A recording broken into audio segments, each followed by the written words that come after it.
नमस्कार साथियों, आज के इस प्रकरण में आप सभी का स्वागत अभिनंदन करती हूँ। आज हिंदी व्याकरण का एक अति महत्वपूर्ण टॉपिक क्रिया प्रकरण पर बात करने वाली हूँ। मैंने ऐसा महसूस किया है कि अधिकतर विद्यार्थी इस क्रिया में आए हुए प्रश्नों को गलत कर देते हैं। क्रिया के भेद पर, सकर्मक अकर्मक क्रिया कैसे होती है, क्रिया कैसे पहचानें, इसमें अक्सर प्रश्न जो हैं वो बच्चे गलत कर देते हैं। लेकिन मैं आपको आश्वस्त करती हूँ कि आज कुछ ही मिनटों में एक शॉर्ट ट्रिक के माध्यम से आपको इस प्रकरण को सिखाने का पूरा प्रयास करूंगी। तो चलो बढ़ते हैं अपने प्रश्नों की तरफ। इसमें देखिए, अब पक्षी आकाश में उड़ रहे हैं, क्रिया कौन सी है? पक्षी है, उड़ रहे हैं या फिर उड़। तो यहाँ पर आपसे प्रश्न ये नहीं पूछा कि क्रिया का कौन सा टाइप है, यानी कि इस वाक्य में क्रिया क्या है। ये जो वाक्य है इसमें क्रिया क्या है, तो उड़ रहे हैं, ये पूरी की पूरी हमारी क्या है, क्रिया है। आगे वाले प्रश्नों में हम जानेंगे क्रिया के प्रकार, जैसे क्रिया के मुख्य प्रकार कौन से हैं, रचना के आधार पर क्या है, ठीक है, मुख्य कौन से आधार हैं, क्रिया कैसे पहचानते हैं। यहाँ पहले हम क्रिया को समझ लेते हैं। धातु, संस्कृत में क्या बोलते हैं, धातु। और धातु में जब हम प्रत्यय लगा देते हैं तो ये प्रत्यय से हमारी क्या बनती है, क्रिया बनती है। जैसे हंसना, रोना, गाना, दौड़ना, चलना, तैरना, रेंगना, ये सभी हमारी क्या हो जाती है, क्रिया। जब उसमें हम प्रत्यय लगाकर परिवर्तन करते हैं तो हमारी वो क्या बन जाती है, यानी कि क्रिया का जो है मूल रूप धातु कहलाता है। ठीक है, देखिए अब इससे थोड़ा सा और जान लेते हैं कि ये क्रिया है क्या। क्रिया जो है हम पढ़ते हैं अपने, एक विकारी शब्द पढ़ते हैं और एक पढ़ते हैं अविकारी शब्द। दोनों में क्या डिफरेंस है, कैसे पहचानते हैं? विकारी मतलब क्या होता है, जिसमें विकार उत्पन्न होता है। किसका? काल का, लिंग का और वचन का। काल, लिंग, वचन, काल जो होते हैं, इनके कारण जो परिवर्तन आता है वह क्या कहलाते हैं, विकारी। तो क्रिया जैसे अगर मैं कहूँ कि सीता जाती है और मैं कहूँ राम जाता है, तो यहाँ पर जब मैंने लिंग परिवर्तन कर दिया तो सीता जाती है, राम जाता है। लड़का आता है, लड़के आते हैं। ये जो परिवर्तन हुआ उससे हमें क्या पता चलता है कि क्रिया क्या है, विकारी है, मतलब उसमें विकार उत्पन्न हो रहा है। और ये क्या कहलाते हैं, ये कहलाते हैं विकारक। और जिसमें परिवर्तन ना हो वो कहलाते हैं अविकारी। इसमें हम नेक्स्ट टॉपिक पे बात करेंगे।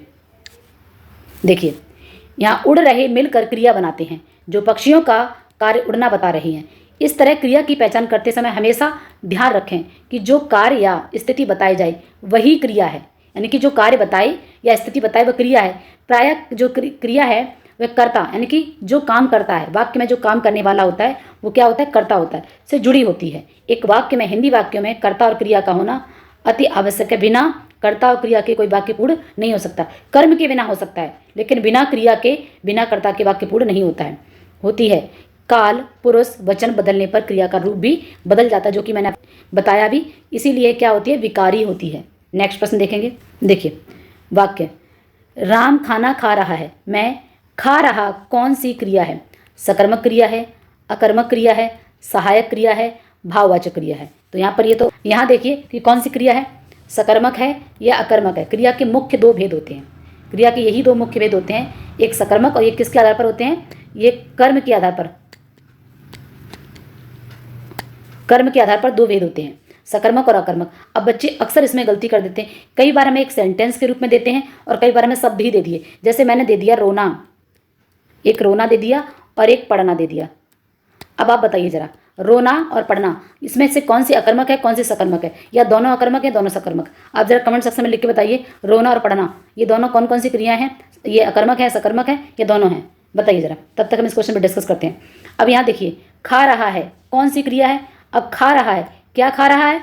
जब हम क्रिया से हमने प्रश्न किया क्या खा रहा है, तो उत्तर में क्या मिला, खाना। उत्तर में मिला ना, खाना खा रहा है, तो क्या हो जाएगा, सकर्मक क्रिया हो जाएगी। जब हम क्रिया से क्या प्रश्न करते हैं तो हमें पता, अगर उत्तर मिलता है तो क्या हो जाएगा, कर्म। हमें कर्म दिख रहा है इसमें, क्या खा रहा है, खाना खा रहा है, तो इसलिए सकर्मक क्रिया होगी। चलिए ओके, अब यहाँ देखिए, सकर्मक क्रिया है, खा रहा है मैं, खाना कर्म है, ऑब्जेक्ट है, अतः यह सकर्मक क्रिया है। कर्म की उपस्थिति पर जो है क्रिया के दो भेद होते हैं, एक सकर्मक होती है और दूसरी हमारी अकर्मक होती है। जैसे खाना खाना, ये क्या हो जाएगा, हमारा सकर्मक हो जाएगी। और इस प्रकार से सोना, सोना हमारा क्या हो जाएगा, अकर्मक हो जाएगा। अब मैं आपको बहुत ही महत्वपूर्ण एक बात बता देती हूँ कि जितनी भी स्वाभाविक क्रिया हैं, स्वाभाविक का मतलब क्या होता है, जो नेचुरली है। जैसे मैंने अभी आपको बताया था, रोना, सोना, दौड़ना, हंसना, रेंगना, उड़ना, ये सारी की सारी क्या होती हैं, अकर्मक क्रियाएं होती हैं, क्योंकि ये स्वाभाविक है, इनको करने के लिए ज़रूरी नहीं है कि कर्म हो ही, तो आपको कर्म की आवश्यकता नहीं पड़ती है, स्वतः ही होती हैं, स्वाभाविक है, नेचुरली है, इसीलिए क्या है, अकर्मक क्रिया है। वाक्य में अगर आप इसमें क्या का उत्तर लगाते हो, अगर वो मिल जाता है तो सकर्मक हो जाती है, अगर आपको नहीं मिलता है तो हमारी अकर्मक क्रिया होती है। इस पर और भी आगे अभी डिस्कस करेंगे। देखिए, बालक रो पड़ा। रो पड़ा कौन सी क्रिया है? सकर्मक है, संयुक्त है, इच्छार्थक है, भाववाचक क्रिया है। तो कौन सी क्रिया है? रो पड़ा। तो रोना और पढ़ना तो दो अलग क्रियाएं हैं, दोनों को जोड़कर एक क्रिया बनाई है, तो क्या हो जाएगी? संयुक्त क्रिया। देखिए, जब दो क्रियाएं मिलकर एक नया अर्थ देती हैं तब वह संयुक्त क्रिया कहलाती है, संरचना के आधार पर। रो पड़ा यानी कि संयुक्त क्रिया है। देखिए यहाँ पर संरचना के आधार पर, ये मोस्ट इंपॉर्टेंट चीज़ है, आप इसको स्टार बना लीजिए कि यहाँ पर हम इसको कैसे देखें, संयुक्त क्रिया। ठीक है, जैसे खा लिया, चल दिया, पी लिया, ये दो चीज़ों से मिलकर बनी है, एक चलना और एक देना, एक पीना और लिया। तो इस तरीके से हमारी ये क्या हो जाएगी? संयुक्त क्रिया। इसी का दूसरा टाइप क्या होता है? नाम धातु।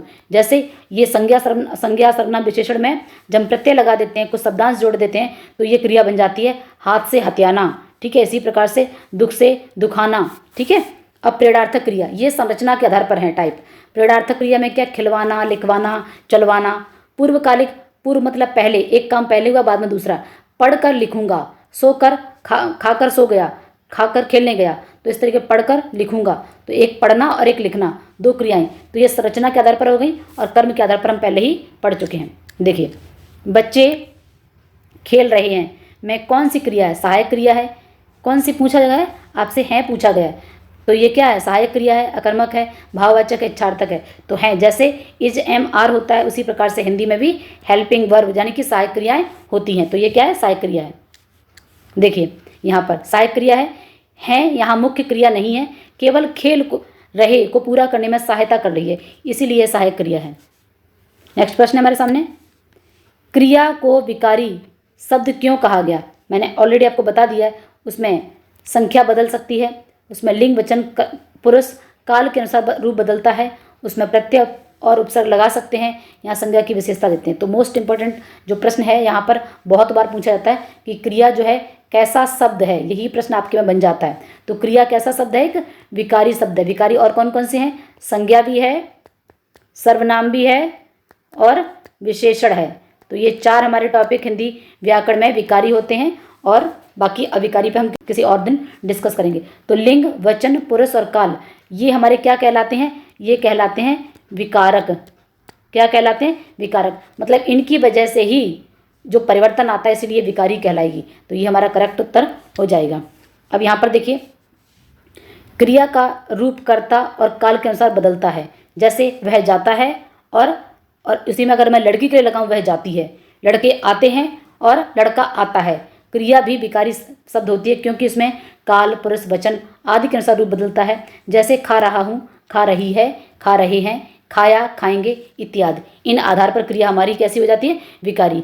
अब मुझे एक बार जरूर आप लोग लिखकर बताइए कि आपको ये टॉपिक कितना समझ में आया।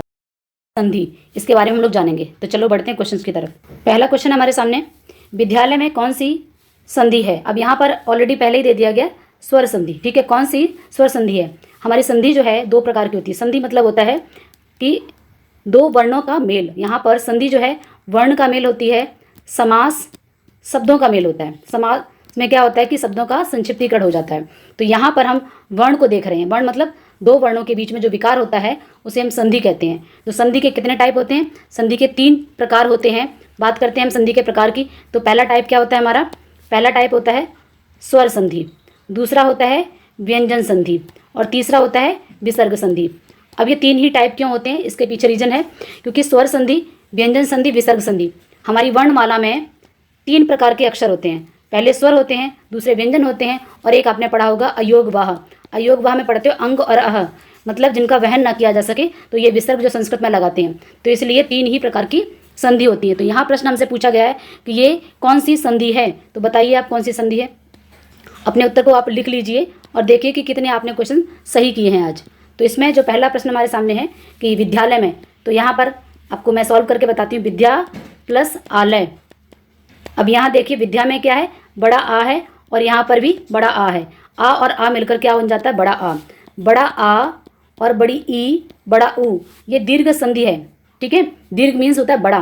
तो ये स्वर संधि का जो 5 प्रकार होते हैं उसमें से पहला टाइप है दीर्घ संधि। देखिए यहाँ पर विद्यालय में विद्या प्लस आलय, यहाँ आ विद्या के अंत में आ रहा है जो कि मैंने अभी आपको बताया था, और आलय में भी आ रहा है, दोनों मिलाकर बड़ा आ बनते हैं, यानी कि छोटा आ प्लस बड़ा आ, तब भी क्या बनेगा, बड़ा आ। इसी प्रकार से अगर बड़ा आ प्लस छोटा आ तो भी क्या बनेगा, बड़ा आ। और यहाँ पर अगर दोनों ही आ बड़े हैं तो भी क्या बनेगा, बड़ा आ। यानी आ का जब आ के साथ मेल होता है तो बड़ा आ बन जाता है, दीर्घ आ बन जाता है, इसीलिए इसको दीर्घ संधि कहते हैं। ठीक इसी प्रकार से आप ई में भी है और ऊ का भी है। ई का मेल छोटी ई बड़ी ई, बड़ी ई बड़ी ई, बड़ी ई बन जाएगी, और ऊ के साथ भी है। तो 3 ही आपको मिलेंगे, बड़ा आ, बड़ी ई और बड़ा ऊ। ये दीर्घ संधि है हमारी। नेक्स्ट प्रश्न है हमारे सामने, स्वागत में कौन सी संधि है। अब स्वागत में आप देखेंगे सु प्लस आगत। अब यहाँ पर देखो स्वागत में जब हमने ऊ निकाल दिया, यहाँ पर क्या मिल रहा है आपको, तो ये बन जाएगा आधा सा, और ऊ प्लस आ मिलकर ये बन जाता है व। यड़ संधि में आपने पढ़ा होगा कि अगर ई के बाद कोई भी भिन्न स्वर आता है, ई के बाद कोई भी भिन्न स्वर आता है तो ई का या बन जाएगा, और ऊ के बाद कोई भी भिन्न स्वर, भिन्न का मतलब होता है कि जैसे अगर ऊ और ऊ आ जाएगा तो बड़ा ऊ बन जाएगा, दीर्घ संधि हो जाएगी। लेकिन यहाँ पर दीर्घ संधि नहीं होगी, क्योंकि यहाँ पर ऊ के बाद आ आया है, ये दूसरा स्वर है, ऊ को छोड़कर कोई और स्वर आएगा तो ऊ का व बन जाएगा। इसी प्रकार से ई और ई मिलेगा तो दीर्घ बन जाएगी, लेकिन ई के बाद अगर कोई और स्वर आएगा तो फिर वो बन जाएगा या। तो यहाँ पर ऊ निकाल दिया हमने और यहाँ पर आ निकाल दिया, तो ये क्या बन गया हमारा, वा बन गया है। दूसरी चीज़ देखिए, यहाँ पर जो भी हमारा स्वर होगा, तो अगर हमने यहाँ देखिए सु प्लस आगत, तो आगत में क्या है, बड़ा आ है, जब ये सा आधा रह गया, ऊ और वा मिलकर वह बन गया, और आ दीर्घ है इसलिए मात्रा लगी, तो ये बन गया स्वागत। देखिए इसका उत्तर, स्वागत में दीर्घ संधि है सु प्लस आगत। यहाँ ऊ के बाद भिन्न स्वर आए तो ऊ का क्या बन जाता है, वह। इसी प्रकार से ई के साथ अगर कोई भिन्न स्वर आएगा तो ई से क्या बन जाएगा, या। तो यड़ संधि में अगर आपको या और वह दिख रहा है तो उसके लिए पहले आपको ई के लिए ई चाहिए है और ऊ के लिए व के लिए ऊ चाहिए। नेक्स्ट प्रश्न देखेंगे, उमेश में कौन सी संधि है। तो उमेश में बताना है उमा प्लस ईश।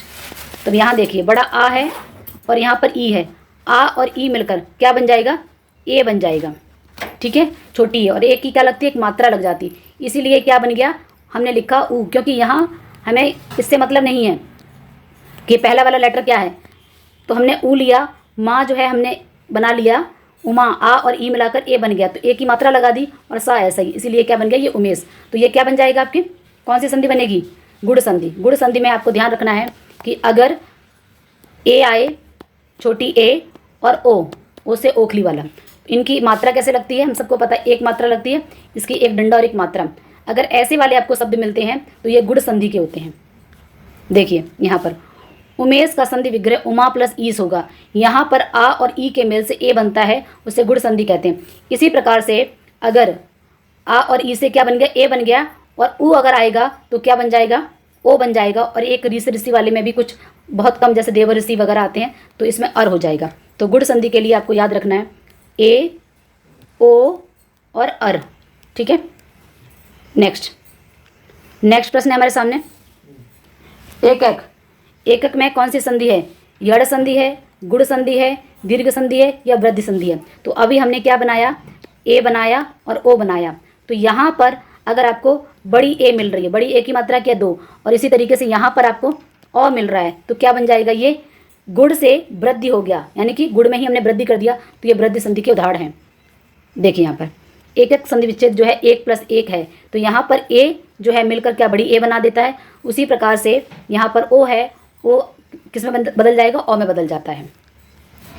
नेक्स्ट है हमारा यद्यपि, ठीक है। यद्यपि में किस प्रकार की संधि है, तो यदि, ठीक है, प्लस अपि, तो यहाँ पर ई और यहाँ पर आ दोनों मिलकर क्या बनाएंगे, या। तो कौन सी संधि हो जाएगी, यड़ संधि हो जाएगी। देखिए यद्यपि में यदि प्लस अपि है, यहाँ ई के बाद भिन्न स्वर आ आने पर यह या में बदल जाता है, जो कि मैंने अभी पिछली वाली स्लाइड में आपको समझाया था। नेक्स्ट प्रश्न है महर्षि, अभी बताया था, ठीक है। दीर्घ संधि है, गुड़ संधि है, यड़ संधि है या फिर वृद्धि संधि है, तो किस में आएगा, ये आपका गुड़ संधि में आएगा। देखिए महर्षि का संधि विग्रह क्या, महा प्लस ऋषि, तो क्या बन जाएगा, यहाँ आ और री के मेल से अर बन जाएगा। ठीक है, अभी मैंने गुण संधि के 2 और बताए थे कि कौन कौन सी मात्रा लगाएं। एक बार अगर ध्यान से सुन रहे हैं तो जरूर आप लिख के बता पाएंगे कौन कौन से आएंगे। जल्दी से लिख के बताइए कमेंट सेक्शन में। अगला प्रश्न है मेरे सामने, रमा प्लस ईस में कौन सा शब्द बनेगा? रमा प्लस ईस से कौन सा? रमीश, रमेश या फिर रमीज, इस तरीके से। देखो, रमा प्लस ईश, अभी जस्ट मैंने आपको समझाया था। यहाँ पर क्या है? आ, और यहाँ पर क्या है? ई। आ और ई के मेल से क्या बन जाएगा? क्या मिलेगा बताओ जरा? ए बन जाएगा। ठीक है, आ और ई के मेल से क्या बनेगा? ए बन जाएगा। तो क्या बन जाएगा? ये रमेश बन जाएगा।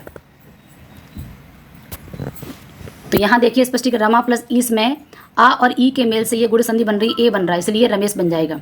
ये हमने आज स्वर संधि के 5 प्रकार के जो उदाहरण हैं उन्हीं को देखा है। एमसीक्यू के माध्यम से आज हम इस टॉपिक को समझ लेंगे कि निपात होता क्या है। तो पहला प्रश्न है हमारे सामने, निम्नलिखित में से निपात का उदाहरण कौन सा है? यहाँ पर पूछा गया है कि निपात कौन सा है। पहले तो हमें ये पता होना चाहिए कि निपात होता क्या है। तो इसको समझते हैं। पहले आपने पढ़े होंगे अभिकारी और विकारी शब्द। तो अभिकारी में आपके, जिसे हम अव्यय भी बोलते हैं, क्या बोलते हैं?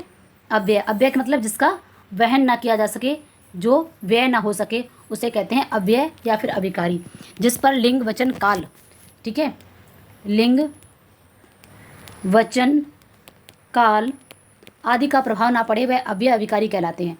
तो आपने पढ़ा है उसमें क्रिया विशेषण, समुच्चयबोधक, संबंधबोधक, विस्मयादिबोधक और उसी में है आपका एक निपात। ठीक है, तो यहाँ पूछा गया है कि इनमें से कौन सा निपात का उदाहरण है। अब राम की बात करें तो राम क्या हो जाएगा?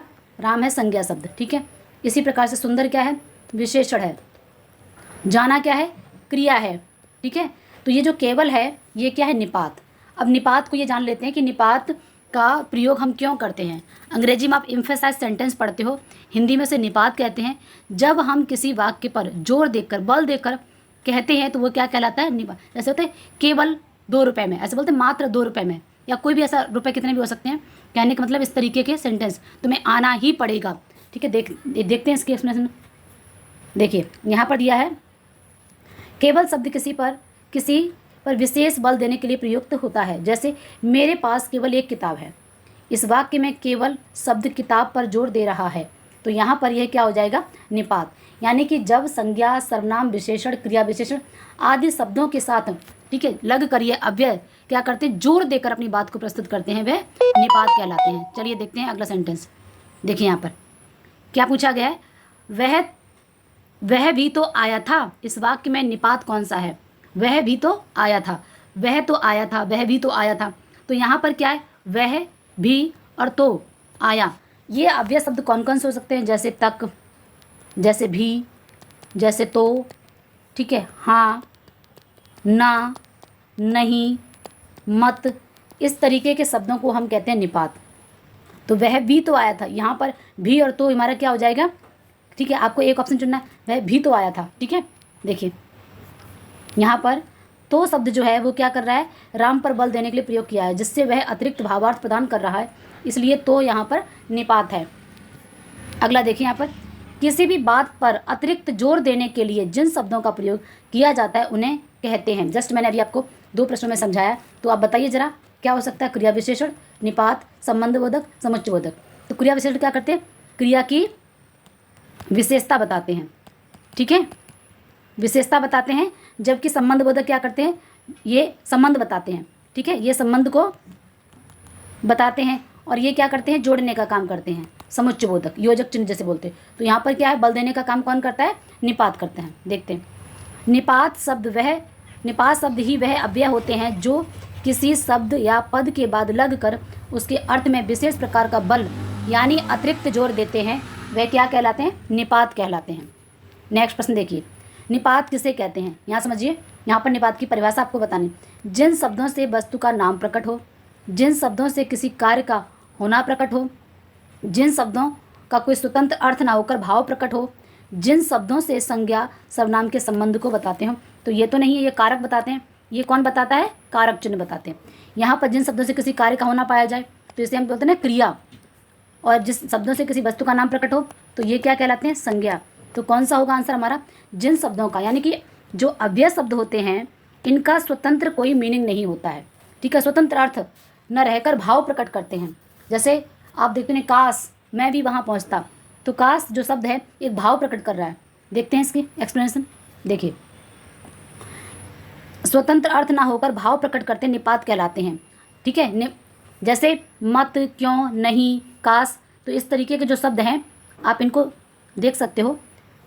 काश, जल्दी, केवल, हाँ, यथा, तक, मात्र, मत, क्या, हाँ, भी, केवल, जी, नहीं। अब एक चीज़ आपको ध्यान रखना है कि ये शब्द आपके सामान्य सेंटेंस में भी हो सकते हैं, वाक्यों में भी हो सकते हैं, लेकिन अगर वह वाक्य आपको लगे कि बल दिया जा रहा है तभी यह निपात होगा, अदरवाइज नहीं होगा। ठीक है, तो इस उम्मीद है कि आपको ये निपात आज का जो टॉपिक है समझ में आ गया होगा। मिलते हैं किसी नए टॉपिक के साथ नई वीडियो में।